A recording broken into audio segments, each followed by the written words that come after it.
Mon fils a dit, ma femme, les enfants et sa mère emménagent. C'est définitif, pas de discussion, il est parti les chercher, mais quand ils sont arrivés, ils ont été abasourdis par ce qui se trouvait devant eux. Je n'avais jamais pensé que la paix pouvait ressembler au bourdonnement de ma vieille cafetière.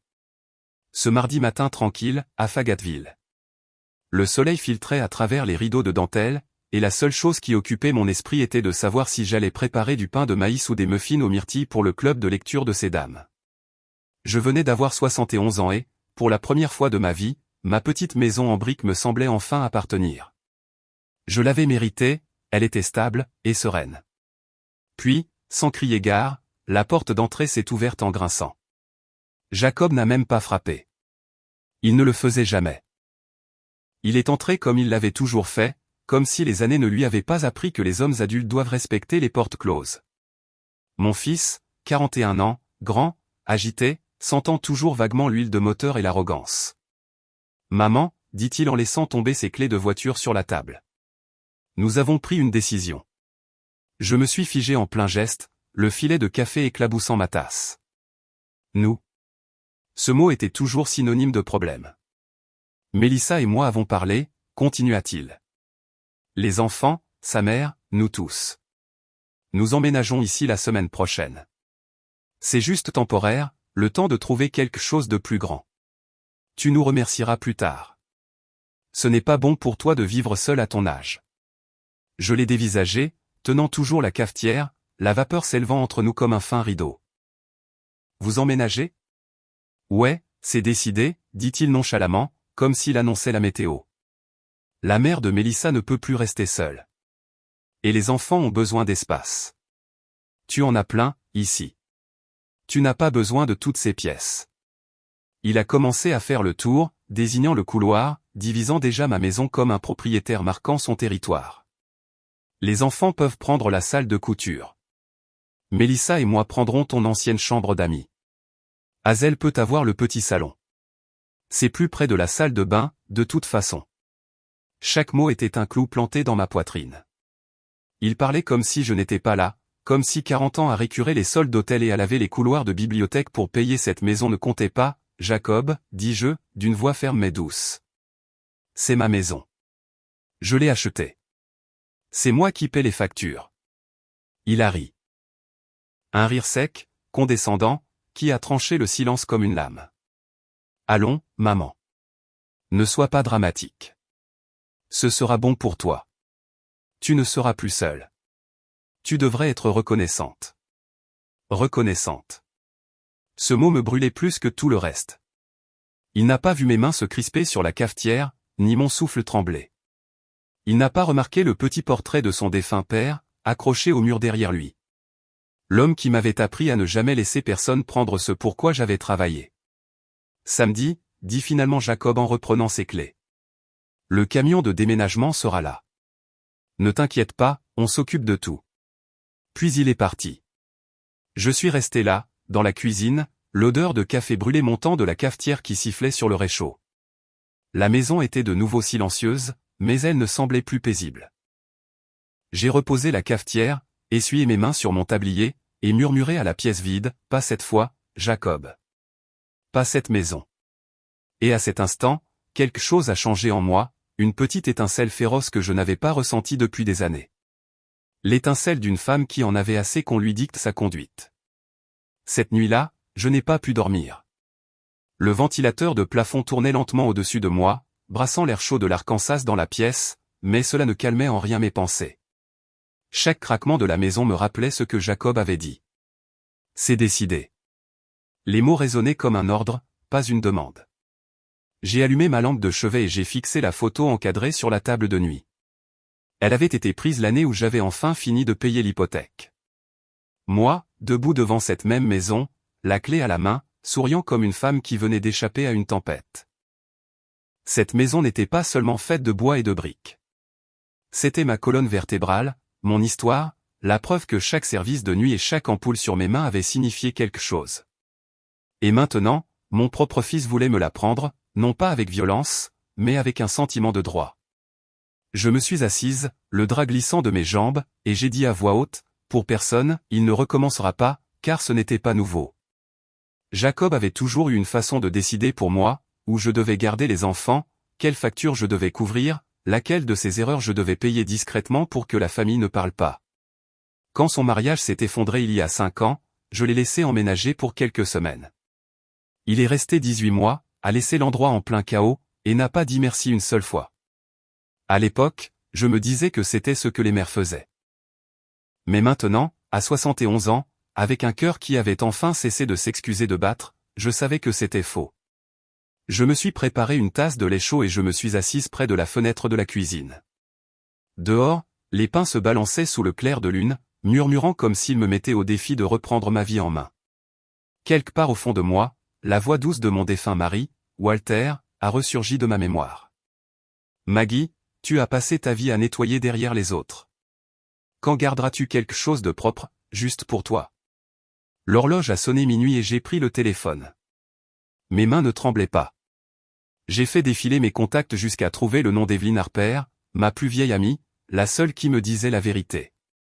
Elle avait travaillé dans l'immobilier avant de prendre sa retraite, et elle avait ce sens aigu qui voyait à travers les motivations des gens comme à travers du verre. Le téléphone a sonné 2 fois avant que sa voix endormie ne réponde. « Maggie, tout va bien ?» « Non, » dis-je, d'une voix calme et claire. « J'ai besoin de ton aide. » Demain matin, de bonne heure. Il y eut une pause. Puis son ton a changé, alerte. Sérieux. Qu'est-ce qui s'est passé? Mon fils a décidé qu'il emménageait dans ma maison, répondis-je, l'amertume se glissant dans ma voix. Mais il a oublié de demander à la propriétaire. Evelyn a expiré lentement, comprenant immédiatement. D'accord, ma chérie. J'apporterai le café. On se retrouve au Miliès Café à 9h. Et ne t'inquiète pas. J'ai déjà vu des hommes comme lui perdre leur emprise. Quand j'ai raccroché, j'ai ressenti quelque chose que je n'avais pas ressenti depuis des années. Le calme. Pas celui qui vient du silence, mais celui qui vient d'une décision. J'ai éteint la lampe, je suis retourné au lit et j'ai souri faiblement dans le noir. Jacob pensait que j'étais faible parce que j'étais vieille. Mais ce qu'il ne savait pas, c'est que les femmes de mon âge ne se battent plus avec les poings. Notre arme, ce sont les plans. Le Miliès Café était déjà à moitié plein quand je suis arrivé le lendemain matin. L'endroit sentait les biscuits, le gras du bacon et l'espoir, ce genre d'espoir que seules les vieilles amies peuvent apporter. Evelyn m'a fait un signe depuis la banquette du coin, ses cheveux argentés soigneusement épinglés, un dossier déjà posé sur la table à côté de son café. Elle avait toujours été le genre de femme à venir préparer à tout, même à 9h du matin. Maggie, dit-elle en se levant pour me serrer dans ses bras. Tu avais l'air d'une femme prête à déclencher une révolution. Peut-être que je le suis, répondis-je en glissant sur la banquette. Je ne m'attendais simplement pas à ce que ce soit contre mon propre fils. Nous avons parlé pendant près d'1 heure. Je lui ai tout raconté. L'arrogance de Jacob, la fausse gentillesse de Mélissa, la façon dont il traitait ma maison comme une maison de retraite qu'il pouvait occuper sans loyer ni permission. Evelyn n'a pas interrompu. Elle a écouté, ses yeux se plissant, ses doigts tapotant légèrement le dossier. Quand j'ai fini, elle s'est penchée plus près. Tu te souviens de ce que je disais à mes clients? Quoi donc? N'attends jamais qu'ils retirent ton nom de la boîte aux lettres pour réaliser que tu as perdu ta maison. Elle a ouvert le dossier. À l'intérieur se trouvaient des fiches d'évaluation immobilière, des formulaires de vente vierge et les coordonnées d'un avocat local nommé Nolan Reeves, quelqu'un en qui elle avait confiance depuis des années. Tu peux encore prendre les devants, dit-elle doucement, avant samedi. Cette pensée m'a donné un frisson. Vendre la maison semblait radical, mais l'idée d'être expulsé selon leurs règles était pire. Tu penses que je devrais vendre? Demandai-je à voix basse. Je pense que tu devrais te protéger. Que cela signifie vendre, transférer ou verrouiller chaque porte, assure-toi simplement que la prochaine décision vienne de toi. J'ai siroté mon café, laissant ces mots s'imprégner. Pour la première fois depuis la veille, je ne pensais pas à ce que Jacob voulait. Je pensais à ce dont j'avais besoin. J'ai un peu d'argent, dis-je doucement. Des économies dont Jacob ignore l'existence. J'ai travaillé à temps partiel pour réparer des livres à la bibliothèque universitaire après ma retraite. En espèces. J'ai gardé chaque reçu. Les yeux d'Evelyn se sont mis à briller. Bien. C'est ton fonds pour ta liberté. Nous avons quitté le café et sommes allés directement au cabinet d'avocats Reeves et LTON, en centre-ville. Le bureau était petit mais bien rangé, bordé d'étagères en chêne et de certificats. Monsieur Reeves, un homme calme d'une cinquantaine d'années, a écouté attentivement tandis que j'expliquais ma situation. Madame Collins, dit-il en joignant les mains, vous êtes tout à fait dans votre droit. Si la propriété est à votre seul nom, vous pouvez la vendre, la louer ou la donner comme vous le souhaitez. Mais si votre fils s'attend à emménager, vous devrez agir rapidement et discrètement. Une fois qu'il l'occupe, l'expulsion devient compliquée. Je comprends, dis-je. Alors nous agirons vite. Evelyne a souri, sa main posée sur la mienne. Tu fais ce qu'il faut, Maggie. Certaines personnes n'apprennent les limites que lorsque vous construisez une clôture qu'ils ne peuvent pas escalader. Cet après-midi-là, de retour à la maison, j'ai traversé chaque pièce, passant ma main le long des murs, touchant les meubles que j'avais choisis un par un. Je me suis arrêté près de la machine à coudre dans le coin, celle que j'avais achetée avec mon premier salaire après le décès de Walter. Ce n'est pas un adieu, murmurai-je à la maison. C'est juste moi qui reprends mon histoire avant que quelqu'un ne la réécrive. Pour la première fois depuis des années, je ne me sentais pas fatigué. Je me sentais éveillé. Le jeudi matin, les nuages pesaient bas sur Fayetteville, ce genre de ciel gris qui semblait retenir son souffle. J'étais dans la cuisine, en train d'essuyer le comptoir, quand j'ai entendu le bruit d'une voiture qui se garait. Puis on a frappé, 3 petits coups légers, polis mais répétés. Je n'ai pas eu besoin de regarder par la fenêtre pour savoir qui c'était. Bonjour, maman, a gazouillé Mélissa quand j'ai ouvert la porte, tenant une boîte de beignets roses comme une offrande de paix. Sa voix était douce, presque trop douce, du genre qui dégouline de sucre pour cacher l'amertume en dessous. Je me suis dit que j'allais passer pour parler de samedi. Les enfants sont tellement excités. J'ai souri, juste assez pour être poli. Entre, Mélissa. Un café? Oh, oui. Merci. Elle est entrée, regardant autour d'elle comme si elle inspectait sa future propriété. Son parfum était fort, cher et suffocant. Elle a posé les beignets sur ma table de cuisine et s'est assise, croisant les jambes avec cette assurance de quelqu'un qui se croyait déjà à sa place. Alors, commença-t-elle en remuant du sucre dans sa tasse. Je voulais juste te dire qu'on a déjà commencé à faire les cartons. Les déménageurs sont prévus pour samedi à 10h. Les enfants sont ravis d'avoir leur propre chambre. Hazel est si soulagée de ne plus vivre seule. La pauvre. Et Jacob a dit que tu étais vraiment contente de tout ça. Je me suis appuyé sur le comptoir, les mains croisées, l'observant attentivement. Il a dit que j'étais contente? Bien sûr, répondit-elle rapidement, en souriant. Il m'a dit que tu avais dit que ce serait bien d'avoir de la compagnie à nouveau. C'était la première fissure dans sa confiance. Ses yeux se sont détournés un bref instant. Mélissa, dis-je doucement. Est-ce que l'un de vous deux m'a jamais demandé si je voulais tout ça? Elle a scié. Eh bien, Jacob a dit. Je n'ai pas demandé ce que Jacob a dit. J'ai demandé si tu m'avais demandé. Silence. Le genre de silence qui s'étire entre deux femmes quand l'une réalise qu'elle a sous-estimé l'autre. Son sourire a vacillé. Nous avons juste supposé que tu serais d'accord. Tu sais, la famille qui est de la famille. J'ai hoché la tête lentement. Et depuis quand t'aider signifie prendre la maison de quelqu'un sans sa permission? Ses doigts tremblaient légèrement sur la tasse de café. Maman, c'est juste temporaire. J'ai déjà entendu ça, dis-je. De la part de ton mari. La dernière fois qu'il a emménagé, le temporaire a duré 18 mois. Son visage est devenu rouge. Elle a essayé de se reprendre, ajoutant rapidement, nous aiderons avec les dépenses, bien sûr. Jacob a l'intention de contribuer. Combien, ai-je demandé. Cela l'a prise au dépourvu. Eh bien, je ne sais pas exactement.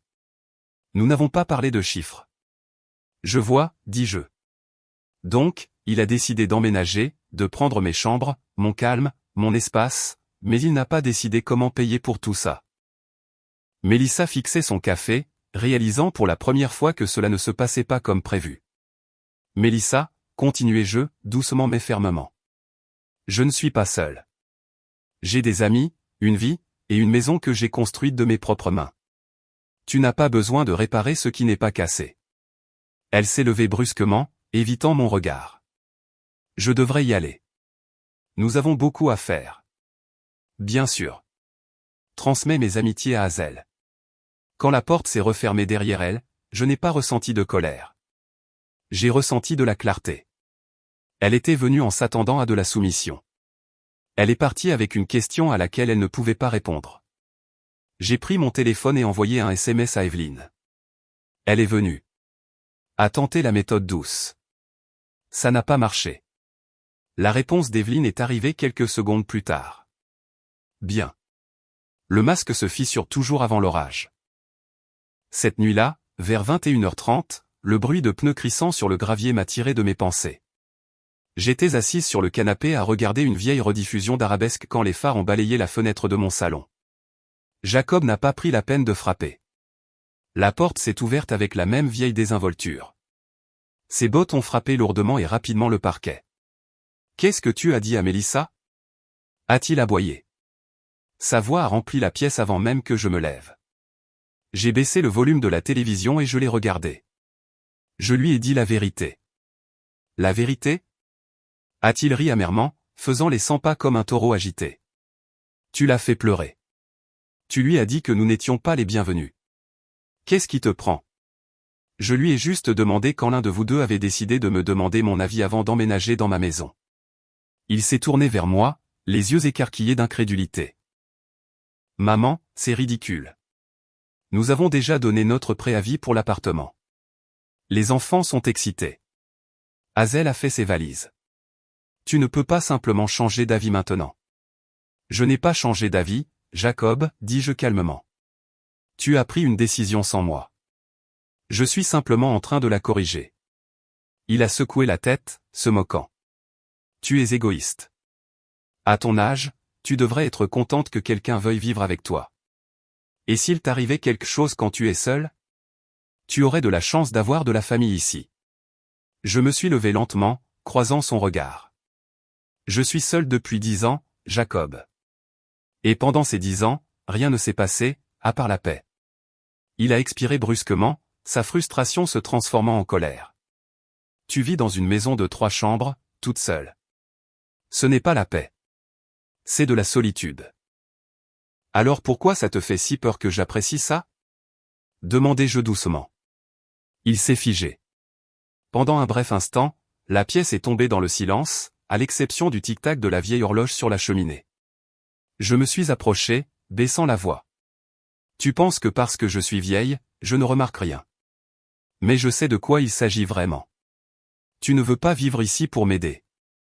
Tu veux un loyer gratuit, de la nourriture gratuite, de l'espace gratuit. Tu veux que je reprenne là où tes propres échecs se sont arrêtés. Son visage s'est assombri. Ce n'est pas vrai. Alors dis-moi, Jacob, dis-je, ma voix maintenant ferme. Quand est-ce que tu es venu me voir pour la dernière fois ? Juste pour savoir comment j'allais, pas pour un service, pas pour un repas, juste pour parler. Il a ouvert la bouche, puis l'a refermée. Le silence entre nous disait tout. Je suis allé à la fenêtre, j'ai écarté le rideau et j'ai regardé le jardin sombre. Tu as confondu ma gentillesse avec de la faiblesse, mais ça se termine ce soir. Derrière moi, je l'ai entendu ricaner. Tu vas vraiment mettre ta propre famille à la porte ? Tu as l'air folle. Je me suis retourné pour lui faire face. Ce qui est fou, c'est de décider de la vie de quelqu'un à sa place et d'appeler ça de l'amour. Il a passé une main dans ses cheveux, arpentant de nouveau la pièce. Très bien. Si tu ne nous laisses pas emménager gratuitement, nous paierons un loyer. Contente ? Non, dis-je simplement, parce que le problème n'est pas l'argent, c'est le respect, et tu ne m'en as montré aucun. Il a frappé sa main contre la table. Le son a résonné dans la maison, mais je n'ai pas bronché.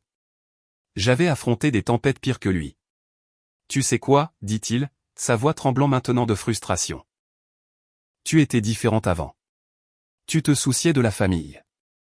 Je m'en soucie toujours, répondis-je. C'est pourquoi j'enseigne à la mienne à quoi ressemblent les limites. Il est resté là un moment, respirant lourdement, cherchant sur mon visage la mer douce qu'il avait connue toute sa vie. Mais elle n'était plus là. Samedi, dit-il finalement, en me pointant du doigt. Nous viendrons quand même. Tu ne pourras pas nous arrêter. Il est sorti en trombe, claquant la porte si fort que les cadres des photos ont tremblé. J'ai attendu que le bruit de sa voiture s'estompe dans la nuit, puis je me suis rassise sur le canapé, le cœur battant mais régulier. J'ai pris mon téléphone et envoyé un SMS d'une phrase à Evelyne. Il est temps. Appelle Monsieur Reeves à la première heure demain matin. Puis j'ai éteint les lumières et murmuré dans le noir, tu viens de déclarer la guerre, Jacob. Mais j'ai survécu à des batailles toute ma vie. Le lendemain matin, l'air était vif et pâle, ce genre de calme qui précède une tempête. Je me suis réveillé avant le lever du soleil, habillé proprement avec mon pantalon gris et mon cardigan bleu, et j'ai attendu près de la fenêtre que la buique blanche d'Evelyne arrive. Quand elle l'a fait, elle m'a adressé un sourire entendu à travers la vitre. Un mélange d'excitation et de défi. Prête ? Demanda-t-elle alors que je me glissais sur le siège passager. Plus que prête, répondis-je. Finissons en avant que samedi n'arrive. Nous sommes allés en ville jusqu'au modeste bureau en briques de Reeves et LTON. À l'intérieur, une légère odeur de papier et de cire au citron flottait dans l'air. Monsieur Reeves nous a accueillis chaleureusement et a désigné une pile de documents sur son bureau. Madame Collins, dit-il, j'ai préparé le contrat d'achat exactement comme nous en avons discuté. J'ai également trouvé un acheteur, une offre au comptant. Vente rapide. C'est une infirmière itinérante qui déménage du Tennessee. Elle veut s'installer avant lundi. Mon cœur s'est emballé, un mélange de nervosité et de liberté. Si vite que ça. Oui. Elle a visité la maison hier soir. Elle adore le jardin et la balancelle du porche. Elle paiera le plein prix. Un rire m'est monté à la gorge, le genre de rire qui vient quand le soulagement et l'incrédulité se rencontrent. Alors faisons-le. Il a glissé la première série de papiers vers moi, les pages lourdes de finalité. J'ai pris le stylo, mes mains fermes. Chaque signature me donnait l'impression de dénouer un nœud à la fois. Des années de culpabilité, d'obligation et de silence s'effaçaient à chaque trait d'encre. Evelyne était assise à côté de moi, rayonnante. Tu fais quelque chose dont la plupart des femmes de notre âge ne font que rêver, Maggie. Tu reprends ton pouvoir. Quand le dernier papier a été signé, Monsieur Reeves m'a tendu une enveloppe scellée. Ceci contient la confirmation de l'acompte de l'acheteuse et votre reçu de transfert. Vous recevrez le solde restant dans les 48 heures. 48 heures, répétai-je doucement. Ça me laisse une journée entière pour disparaître. De là, nous sommes allés directement à la banque. J'ai transféré mes économies sur un nouveau compte, dans une autre agence, une que Jacob ne penserait jamais à chercher. Avec le reste, j'ai finalisé un achat que je préparais discrètement depuis des semaines. Un petit cottage en cèdre à Eureka Springs, niché au milieu des pins avec une véranda grillagée et un cornouiller en fleurs juste devant. Une maison dont le monde ne connaissait pas encore l'existence. À midi, les papiers étaient signés, les fonds sécurisés, et mon prochain chapitre m'attendait. Nous avons célébré avec un café dans un restaurant près du palais de justice. Evelyne a levé sa tasse comme pour porter un toast à la femme qui refusait d'être effacée. J'ai souri à cette liberté qu'il ne comprendrait jamais. Quand je suis rentré à la maison semblait différente, plus légère, comme si elle savait déjà que je la libérais. J'ai emballé mes affaires essentielles, des vêtements, la montre de mon défunt mari, la Bible familiale, et la machine à coudre qui avait payé la moitié de cette hypothèque. Avant d'aller me coucher, j'ai placé une note pliée sur la table de la cuisine. Elle disait, Jacob, au moment où tu liras ceci, je serai chez moi. Simplement, pas ici. Puis j'ai éteint la lumière, verrouillé la porte, et j'ai dormi mieux que je ne l'avais fait depuis des années. Samedi matin s'est levé, clair et froid, ce genre de journée qui semble paisible jusqu'à ce que vous réalisiez que l'air est lourd d'affaires inachevées. J'étais debout à 6 heures, vêtu d'un pull doux couleur crème et d'un pantalon, mes cheveux soigneusement relevés. La maison sentait légèrement le nettoyant au citron et quelque chose de final. Chaque cadre photo, chaque tasse sur le comptoir, chaque petit détail avait été mis en ordre, non pas pour des invités, mais pour un adieu. À 8 heures, Evelyne est arrivée. « Tu es sûr de vouloir être là quand ça arrivera ?» demanda-t-elle, debout près de la porte avec 2 cafés. « Je veux voir leur visage » dis-je en prenant une tasse. « Juste une fois, je veux qu'ils voient ce qui se passe quand on sous-estime une femme tranquille. » À 9h30 précise, le premier camion de déménagement est apparu au bout de la rue. Il était énorme, plus grand que ce à quoi je m'attendais, et assez bruyant pour réveiller tout le quartier. Jacob conduisait, le bras pendant à la fenêtre, confiant et insouciant comme toujours. Derrière lui venait le SUV de Mélissa, suivi d'une voiture plus petite transportant Hazel et les enfants. Ils se sont garés devant ma maison comme une parade d'arrogance. « Maman » a crié Jacob en descendant du camion avec un grand sourire. « On est là. Les déménageurs sont prêts à décharger. » Je suis sorti sur le porche, tenant mon café à 2 mains. « Bonjour, Jacob. Pourrais-tu ouvrir la porte d'entrée, s'il te plaît ?» a-t-il appelé. « Il faut qu'on commence avant que le soleil ne tape trop fort. »« Ce ne sera pas nécessaire, » répondis-je d'un ton égal. Il a froncé les sourcils. « Quoi ? Vous n'allez rien faire entrer dans cette maison aujourd'hui. » Les déménageurs se sont figés, se regardant les uns les autres. Le sourire de Mélissa s'est évaporé. Les enfants ont cessé de sauter près des marches du porche. Même Hazel, frêle et silencieuse sur la banquette arrière, s'est redressée, confuse. Jacob a ri nerveusement. « Très drôle, maman. On a beaucoup à faire, alors. »« Je ne plaisante pas, dis-je. Cette maison n'est plus la mienne. »« De quoi tu parles ?» Il s'est approché, sa voix devenant plus sèche. Avant que je puisse répondre, une berline argentée s'est garée à côté du camion de déménagement. En sont sortis Monsieur Reeves, l'avocat, et une jeune femme en blouse médicale, tenant un dossier cartonné.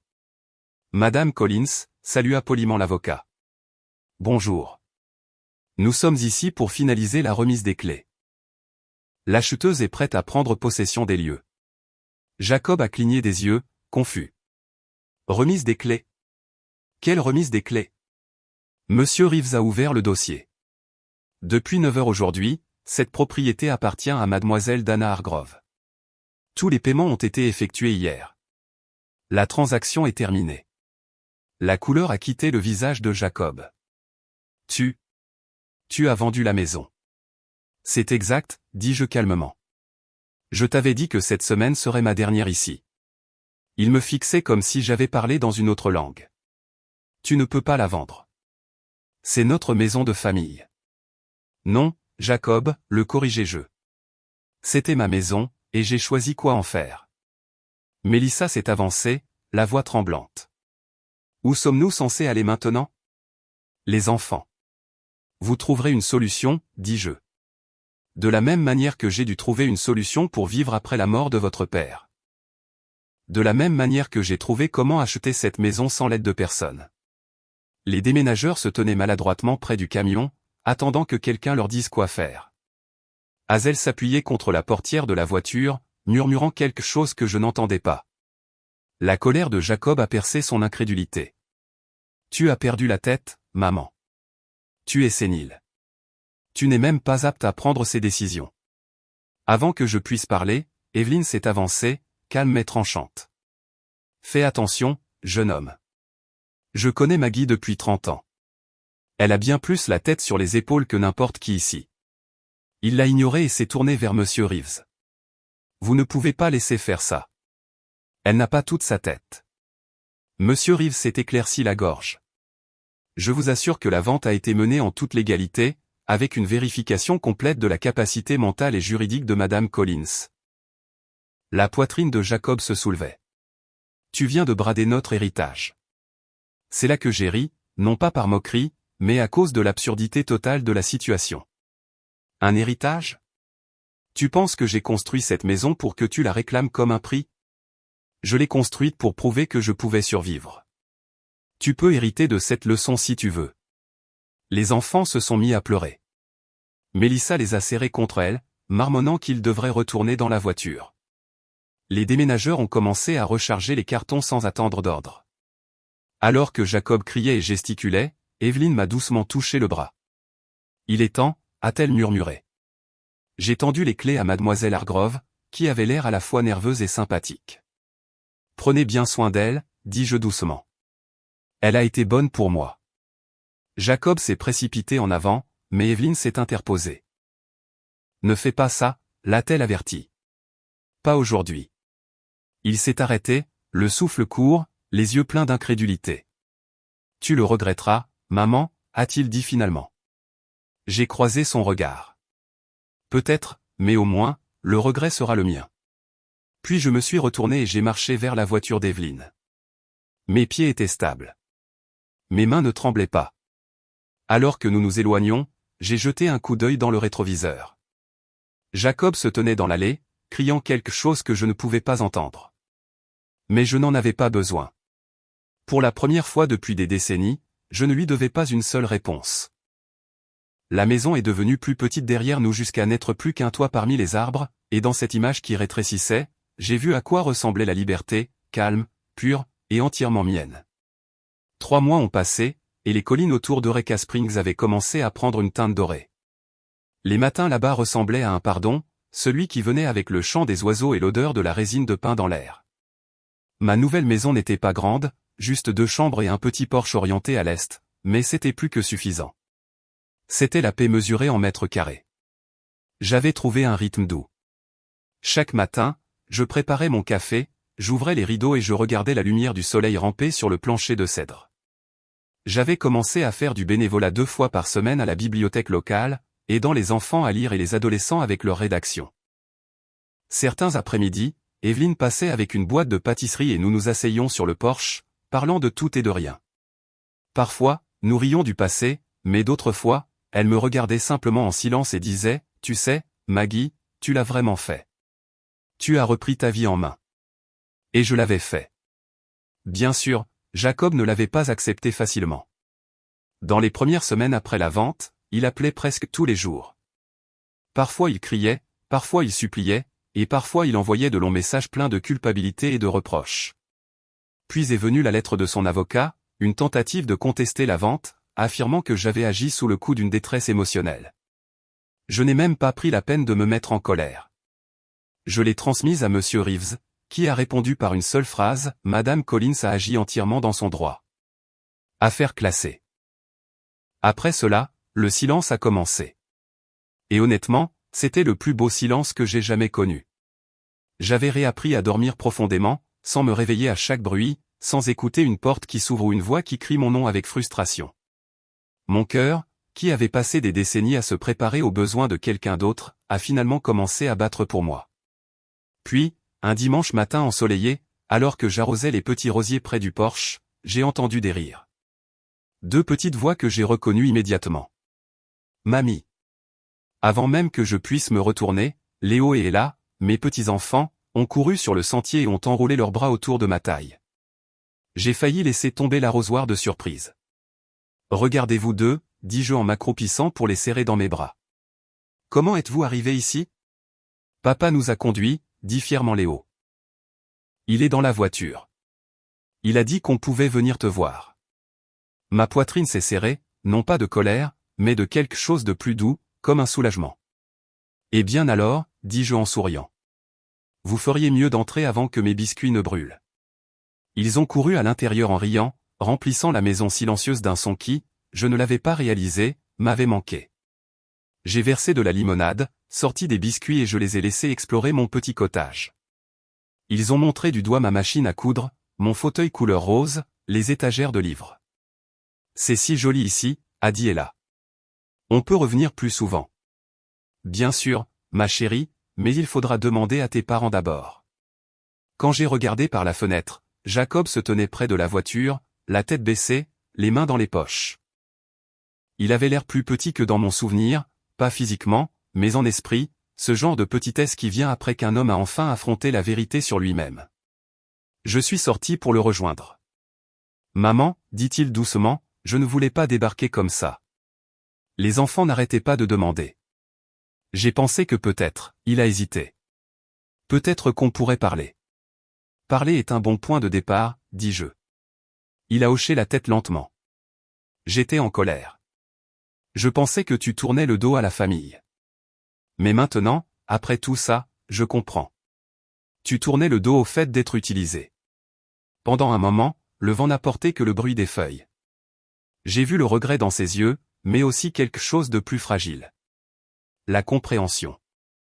Je suis désolé, dit-il, pour tout ça. Je l'ai observé un instant, puis j'ai hoché la tête. Excuses acceptées. Mais souviens-toi, Jacob, le pardon n'est pas une invitation. C'est une limite qui reste en place. Il a souri faiblement. Et j'ai revu le garçon qu'il était autrefois. Celui qui courait à travers les arroseurs et me serrait dans ses bras juste parce que... Les enfants peuvent venir, dis-je doucement. Chaque fois que toi et Mélissa avez besoin d'une pause. Mais quand ils sont ici, c'est parce qu'on a envie de les voir, pas parce que je dois quoi que ce soit à qui que ce soit. Il a levé les yeux vers moi, les yeux humides. Je comprends. Quand ils sont repartis 1 heure plus tard, la maison est retombée dans le silence, mais pas un silence de solitude. C'était un silence rempli de quelque chose de plus doux, de vivant. Je me suis assise sur le porche, le soleil de l'après-midi peignant le ciel d'un ambre profond. Le vent passait à travers les arbres comme un murmure de toutes les femmes qui avaient trop donné, et qui avaient finalement appris à s'arrêter. J'ai fermé les yeux et j'ai dit à voix haute, la paix n'est pas un cadeau que quelqu'un vous offre. C'est la maison que vous construisez après que tout le monde a cessé de vous dire comment vivre. Et pour la première fois en 71 ans, je savais exactement ce que l'on ressentait avec cette paix. Un café chaud, un air pur, et une porte qui ne s'ouvrait que lorsque je choisissais de l'ouvrir.